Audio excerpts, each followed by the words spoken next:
नमस्कार, मैं हूं संजय शर्मा। आप देख रहे हैं 4 PM न्यूज नेटवर्क। आप सभी को स्वतंत्रता दिवस की हार्दिक शुभकामनाएं।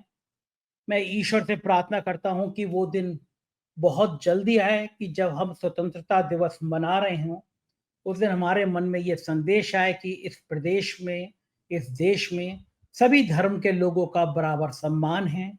हिंदू, मुसलमान, सिख, ईसाई सब भाई-भाई। ये जो नारा इस देश की आत्मा में बसा था, ये नारा फिर से इस देश की आत्मा में जिंदा हो। जो लोग इस देश को नफरत के आधार पर बांटना चाहते हैं, वो किनारे हों, और जो लोग प्यार की गंगा बहाना चाहते हैं, वो मुख्य राजनीति में आ जाएं। आज मैं आपसे बात इसलिए करना चाह रहा था कि कुछ बड़ा घटनाक्रम हुआ। लाल किले की प्राचीर से हमारे जेपी नड्डा जी, जिन्हें कहते हैं कि वो देवताओं के देवता हैं, बीजेपी के बहुत सारे नेता कहते हैं ये भगवान विष्णु का अवतार है। और मैं तो आपको पहले बात शुरू करने से पहले एक किस्सा बताना चाहूंगा। एक आईपीएस थे, वो सीआरपीएफ में तैनात थे, और तब उत्तर प्रदेश की विधानसभा का रिजल्ट आया था। ये पहले वाले चुनाव की बात कर रहा हूँ, 2017 की।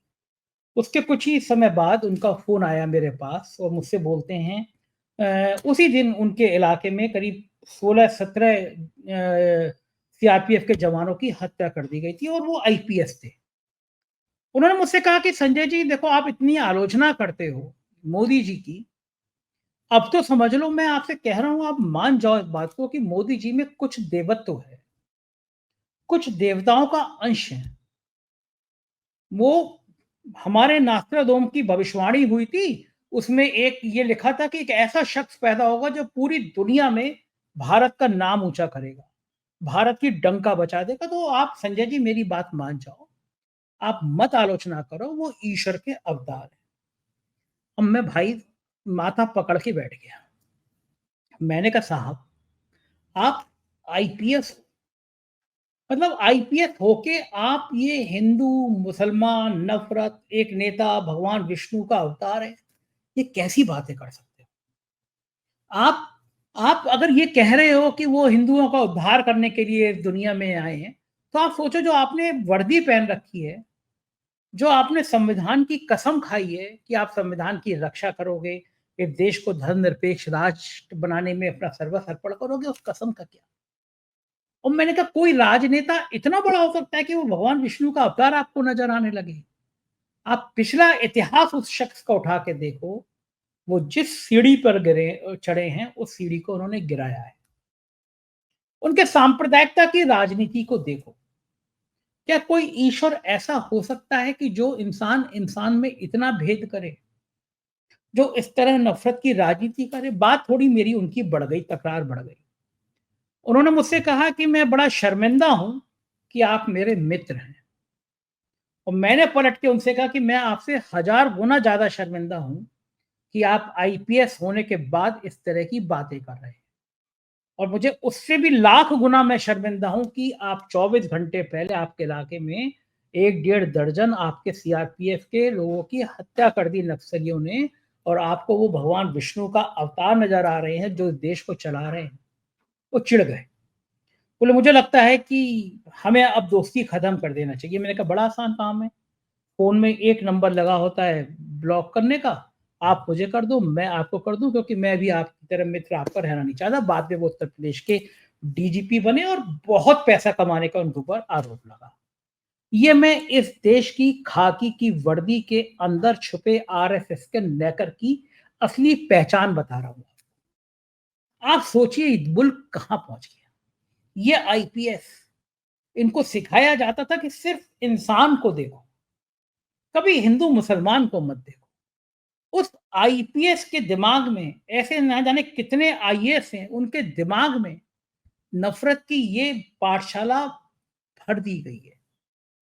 दिमाग में उनके तेजाब भर दिया गया है। जिस संगठन को ये कहा गया कि उसने आजादी के योग में लड़ाई में कोई योगदान नहीं किया, बल्कि अंग्रेजों की मुखबरी करी, उस ये तमाम आरोप विपक्ष लगाता रहा है।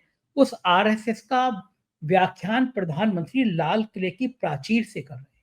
आप सोचिए, लाल किले की प्राचीर से प्रधानमंत्री का भाषण पूरी दुनिया देखती है, पूरी दुनिया सुनती है। 140 करोड़ की आबादी वाले मुल्क के प्राइम मिनिस्टर हैं वो। एक बहुत बड़ी आबादी है, पूरी दुनिया की चीन के बाद सबसे बड़ी आबादी और शायद अब चीन से आगे भी। उसका प्राइम मिनिस्टर कह रहा है कि आरएसएस का इतना योगदान, आरएसएस का वो हिस्सा योगदान, आरएसएस ने ये कर दिया, आरएसएस ने वो कर दिया। कारण क्या है? 11 साल बाद आरएसएस की इतनी तारीफ लाल किले की प्राचीर से करने का मतलब क्या है? मतलब बिल्कुल सीधा-सीधा साफ है कि साहब को समझ में आ गया कि 17 सितंबर को वो 75 साल के पूरे हो जाएँगे। और राजनीति इतनी निर्मम होती है, वो किसी को बख्शती नहीं है। मोदी जी ने अपने जीवन में कोई ऐसा काम नहीं किया कि अगर वो रिटायर हो जाएँ, वो प्रधानमंत्री पद से हट जाएँ, तो 10 लोग भी उनको देखने उनके घर पे जाएँ। आप बिल्कुल दिल की बात देख लीजिए। भारतीय जनता पार्टी के कोई नेता आपके करीबी हो तो बात कर लीजिए। मैं कम से कम 1 दर्जन सांसदों से बीजेपी के मेरे संबंध हैं, मेरे रिश्ते हैं। जब उन्हें भरोसा है मैं उनका नाम नहीं लूँगा, तो वो जो बात मैं आपसे कह रहा हूँ, ये बात वो भी व्यक्तिगत बातचीत में कहते हैं कि इस शख्स ने, इस राजनेता ने राजनीति को इस स्तर तक पहुँचा दिया कि रिटायर होने के बाद शायद ये अपने बंगले में मोर को दाना खिलाने के अलावा कुछ करेंगे नहीं। और ये विडंबना देखिए, जब आदमी का सबसे बुरा वक़्त होता है, कभी-कभी तो जवानी में भी बुरा वक़्त हो जाता है, लेकिन उम्र के हिसाब से जब सबसे कमज़ोर वर्क होता है वो जो वक़्त होता है, जब वो बुज़ुर्ग हो जाता है, जो 70-75 साल का हो जाता है, उस समय उसको साथ की भी ज़रूरत होती है। उसका शरीर भी कुछ न कुछ कमज़ोरियाँ होने लगती हैं, मशीन है, मशीन कमज़ोर होगी। ऐसे मौके पे प्रधानमंत्री मोदी के ऊपर सबसे बड़ी आफ़त आ रही है। ये तय माना जा रहा है कि अगर प्रधानमंत्री को हटना पड़ा, जैसे मोहन भागवत इशारा कर रहे हैं कि 75 साल के पूरा हो जाने के बाद आपको खुद हट जाना चाहिए, लोगों को आने का मौका देना चाहिए। अगर ऐसा हो गया, तो प्रधानमंत्री के ऊपर मुकदमों की बाढ़ आ जाएगी अगर उन्हें कोई संवैधानिक सुरक्षा नहीं मिली, ऐसा अभय द्विवेदी ने भी मेरे साथ बातचीत में कहा।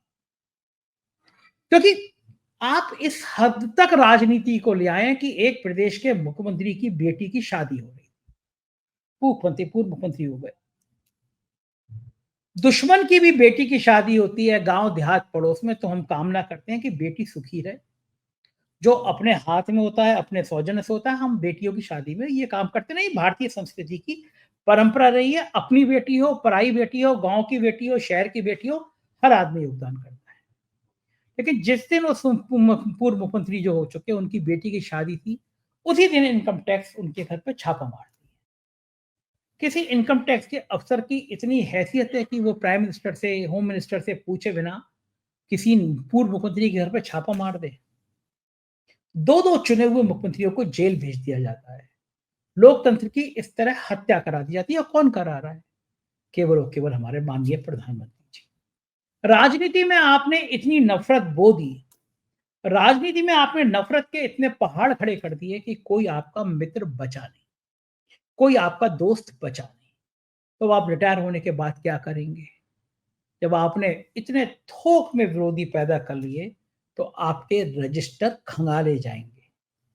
राफेल सौदे में दिवालिया हुई अनिल अंबानी की कंपनी को आप क्यों डील दिलाने में जुटे थे, ये देखा जाएगा। आपके कॉर्पोरेट हाउस के प्रिय मित्रों ने क्या-क्या धंधे गलत किए, ये देखा जाएगा। आखिर ट्रंप के पास आपकी क्या नस दबी हुई है कि ट्रंप लगातार भारत की बेइज्जती कर रहा है और आपके मुँह से ट्रंप का टा नहीं निकल रहा, ये देखा जाएगा। ये देखा जाएगा कि आपके मुँह से आवाज़ नहीं निकली कि हमारे कितने राफेल गिरे हैं। ये देखा जाएगा कि जिस समय भारत और पाकिस्तान के बीच झड़प हो रही थी, मैं उसे युद्ध नहीं कहूँगा, तो झड़प हो रही थी उस समय में ट्रंप कौन होते हैं ये कहने वाले कि भारत और पाकिस्तान के बीच अब युद्ध विराम हो गया है और उसके 1 घंटे 2 घंटे बाद युद्ध विराम हो गया। आपने 140 करोड़ लोगों की साख, उनकी शान, उनके सम्मान को, उनके स्वाभिमान को ताक पे रख दिया, खत्म कर दिया। ये वो देश है जहाँ पे घास की रोटी खाकर महाराणा प्रताप लड़े थे। ये वो देश है जहाँ पे पन्ना धाय जैसी एक महिला पैदा हुई जिसने अपने बेटे को मरवा दिया, क्योंकि स्वामी के बच्चे को बचाने की उसकी ज़िम्मेदारी थी। ये वो देश है जहाँ पे गुरु गोविंद सिंह के बच्चे दीवार में चुनवा दिए गए, लेकिन धर्म की रक्षा के लिए उन्होंने कुछ नहीं करी। हमारा इतिहास भरा पड़ा है ऐसे लोगों से। हम घास की रोटी खा लेंगे, हम एक वक़्त खा लेंगे, हम भूखे रह लेंगे, लेकिन हम देश के मान, स्वाभिमान, अभिमान से समझौता नहीं करते। मैं समझ नहीं पाया कि और मैं सोच भी नहीं पाया कि प्रधानमंत्री नरेंद्र मोदी जी को उस रात नींद कैसे आई होगी, जिस रात को अमेरिका ने हमारे भारतीयों को हथकड़ी और बेड़ी लगाकर जहाज से वापस भेजा। छोटे से छोटे मुल्क के भी नागरिक के संग अमेरिका ये नहीं कर पाया। और क्या हो गया भारत के स्वाभिमान को, क्या हो गया प्रधानमंत्री की आत्मा को, जो इतनी हिम्मत भी नहीं कर पाए कि अमेरिका को एक कड़ी चिट्ठी लिखते कि आप हमारे नागरिकों के साथ ऐसा व्यवहार नहीं कर सकते। और फिर अब क्या जरूरत पड़ गई कि लाल किले की प्राचीर से आप राष्ट्रीय स्वयंसेवक संघ का बखान कर रहे हैं, जिस पर सरदार पटेल ने प्रतिबंध लगाया था। कारण साफ है, प्रधानमंत्री को समझ आ गया कि भारतीय जनता पार्टी के अंदर अब बगावत की बू आने लगी है। दिल्ली के कॉन्स्टिट्यूशन क्लब में जब चुनाव हुआ और निशिकांत दुबे जो हमेशा मोदी के बड़े करीबी होने का दावा करते हैं, वो खुल के संजीव बालियान के साथ आ गए। और उसके बाद राजीव प्रताप रूडी की जीत और संजीव बालियान की हार ने बता दिया कि अब गुजरात लॉबी के दिन थोड़े ही बचे हैं।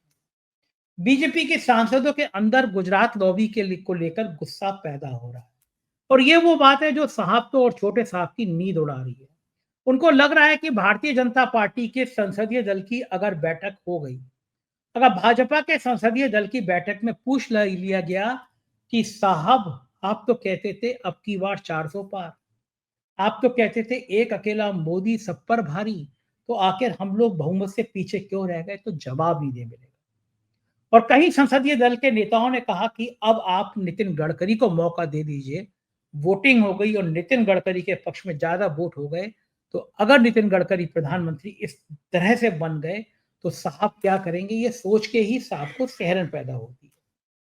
विपक्ष के बड़े से बड़े नेता चाहेंगे कि नितिन गडकरी प्रधानमंत्री बन जाए, बड़े से बड़े नेता चाहेंगे कि राजनाथ सिंह प्रधानमंत्री बन जाए। एक विपक्ष के लोगों ने एक एनडीए सरकार देखी थी जिसके अटल बिहारी वाजपेयी प्रधानमंत्री हुआ करते थे, जिन्होंने गुजरात के मुख्यमंत्री नरेंद्र मोदी को राजपाठ बताया था कि राजधर्म क्या होता है।